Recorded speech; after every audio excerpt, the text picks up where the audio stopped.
that the defendant shall serve a term of 3 years, which is the minimum on count 1 of that.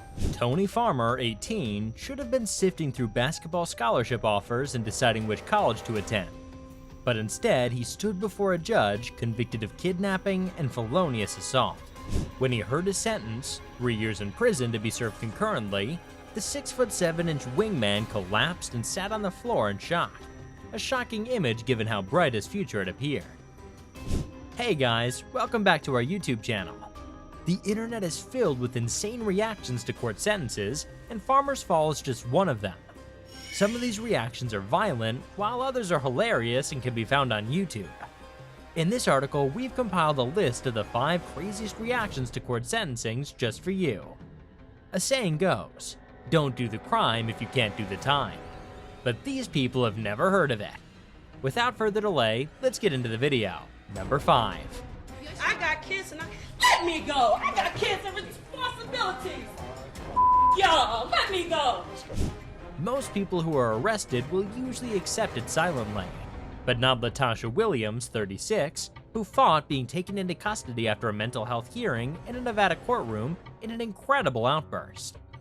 She lashed out at a police officer who was attempting to arrest her and ended up on top of 3 cops who were attempting to calm her down, injuring one of them.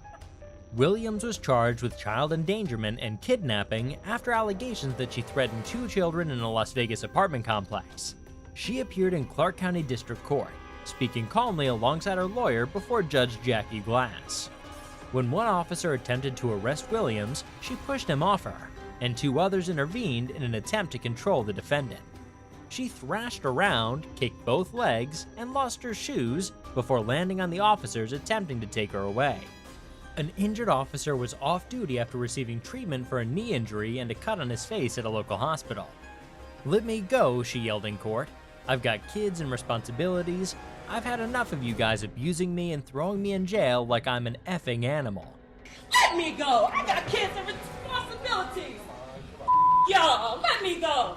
"I'm tired of these petty judges. They're trying to accuse me of something I didn't do. I've had 3 evaluations. That should be enough to satisfy the court's arguments."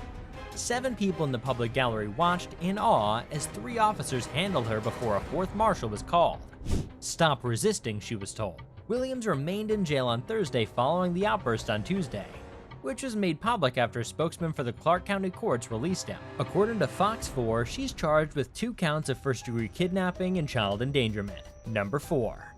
Andrew Worth, 25, was found guilty of homicide by negligent use of a dangerous weapon in the deaths of Jennifer Lewick, 37, an off-duty police officer for the town of Oconomowoc, and her boyfriend, Greg Peters, age 40. Worth was initially charged with 2 counts of first-degree intentional homicide. However, the Columbia County jury was allowed to consider lesser offenses, such as second-degree intentional homicide, first- and second-degree reckless homicide, and homicide by negligent use of a dangerous weapon. Worth now faces a maximum sentence of 20 years and $50,000 in fines for both counts rather than life in prison. The shooting happened early on December 6th at Vinnie's Rock Bottom, a popular Jefferson bar. During the trial, Jefferson County District Attorney Susan Happ told jurors that Worth shot and killed the 2 victims after Lewick pinched Worth on the buttocks in the bar. According to the criminal complaint, Lewick intended it as a joke, but Worth became enraged. According to the criminal complaint, during the subsequent confrontation, Worth pulled out a .380 caliber handgun and fatally shot Peters and Lewick, an off-duty town of Oconomowoc police officer. Worth's attorney, Samuel Benedict, claims Worth acted in self-defense after Peters threatened him. Worth was charged with first-degree intentional homicide on 2 counts. He was also charged with 3 counts of first-degree reckless endangering safety in connection with 3 other patrons outside the bar. Happ requested that the endangering safety charges be dropped before the trial, which Jefferson County Circuit Judge Jennifer Weston granted. Number 3. In the cases of these insane reactions to court convictions, one has to wonder if sympathy for those sentenced is warranted, or if their reaction to their punishment is warranted on behalf of the wronged. Depending on the circumstances, it can be a dicey, confusing situation. But in the case of Shondell Jackson, it's pretty cut and dry. The 19-year-old was found guilty of first-degree intentional homicide and robbery of Nathan Potter, a 21-year-old film student at the University of Wisconsin-Milwaukee. whom he attacked with an accomplice outside Potter's flat. Throughout the trial and reading of a sentence, he showed no regret or sorrow for his crimes, even smiling at the victim's family as he was led out of the courtroom. When Jackson was sentenced to a well-deserved life sentence in prison with no chance of parole, he became violent and had to be subdued by several officers and pepper sprayed. As this happened, members of Jackson's family in the back of the courtroom began speaking directly to the victim's family, yelling things like, I hate you all," and "God's the judge" at Potter's mother and father. Number 2. Erica Mae Butts and Shanita Latrice Cunningham collapsed in court today after learning they would spend the rest of their lives in prison for the 2009 death of Serenity Richardson, who was 3 years old. Following the verdict, court officials were forced to carry both women out as they collapsed, and family members on both sides sobbed. Is more than disconcerting to this court, and as such, the court finds it appropriate. Nothing had ever moved Circuit Court Judge Deidre Richardson as much as the photos of the little girl's battered body. LaShia Richardson, Serenity's mother, had been childhood best friends with Butts, and had brought her daughter to stay at her godmother's home on Congary River Drive in Somerville for about 2 weeks beginning in late October 2009.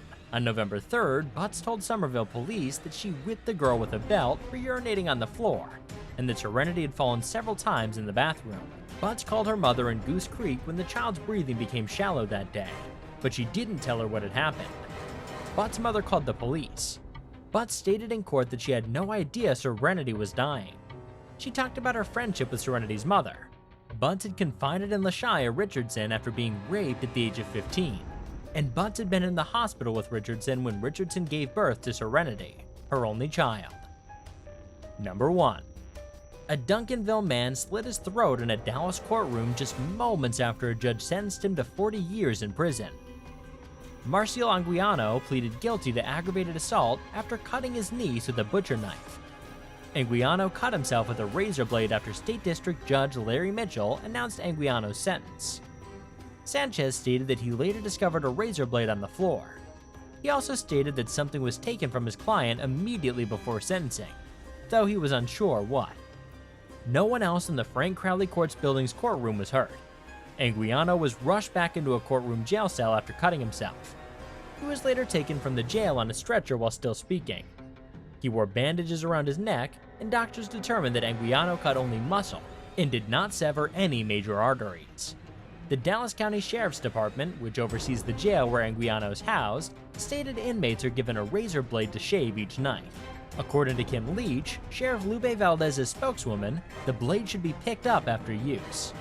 According to Leach, defendants are patted down and searched for contraband regularly.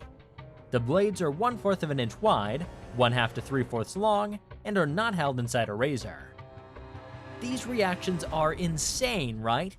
Well, we can't predict what's going on in people's minds. With that, our video comes to an end. Make sure to subscribe to our channel and turn on the notification bell so you won't miss out on any of the latest updates.